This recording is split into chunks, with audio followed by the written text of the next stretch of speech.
3, 2, 1, go. For my presentation, I decided to look at the connection between crime rates and the economy. My question was, do the variances in crime rates match the variances of the stock market, specifically the Dow Jones Index? So I chose this topic because I wanted to know if there was a connection between crime rates and the economy. My parameter of interest is the variance of crime rates and the variance of stock markets. I chose to use a 0.05 level of significance for this, and my null hypothesis was that the variances of crimes would equal the variances in the stock market, and my alternative hypothesis was that the variances in crime would not equal the variance in the stock market. So to collect my data, I used the Uniform Crime Reporting Database from the FBI, which records all sorts of different crimes throughout the nation every year, going really far back, I think back to like the 1900s. And they chose to do these rates at a rate of 100,000 people, so each crime is 1 to 100,000 people. And I also used the Wall Street Journal Dow Jones US Total Stock Market Index, which has historical data for stock market closing prices going back decades. And I used a random sample. What I did was I had my calculator spit out a random 2-digit number. In this case, it spit out 88. So I started the year 1988, and I did a 30-year span from going off of that. And this is my raw data. As you can see, I started in 1988 and ended in 2018.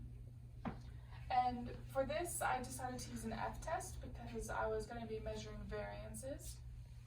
And I put the total crime, which is property crime and violent crime, added together into the L1 column of my calculator, and the Dow Jones averages for the year in the L2 column of my calculator.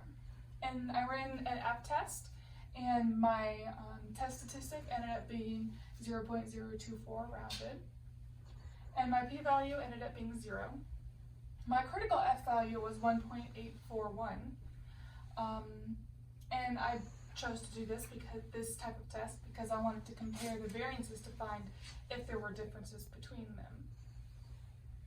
So to find F, I did the variance of crime divided by the variance of the stock markets.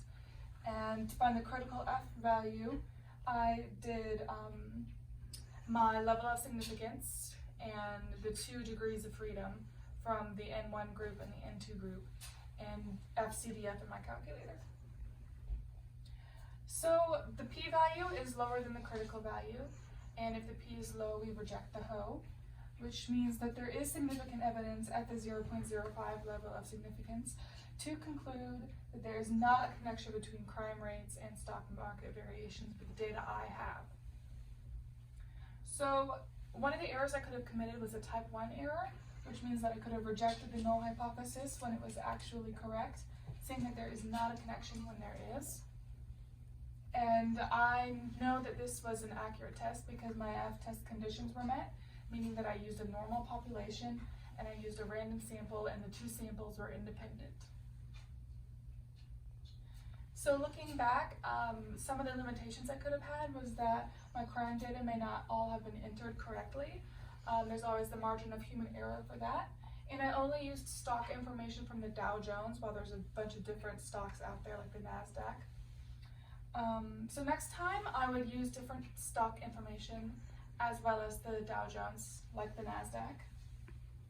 And I learned that there's not a connection between the variances with the data I used. And I also learned that violent crime has significantly decreased since 1988. And that in order to find out if this is actually a real connection or lack of connection, that we might need more information, like more detailed crime reports, or focusing just on crime in places where stock market usage is high. And these are my references.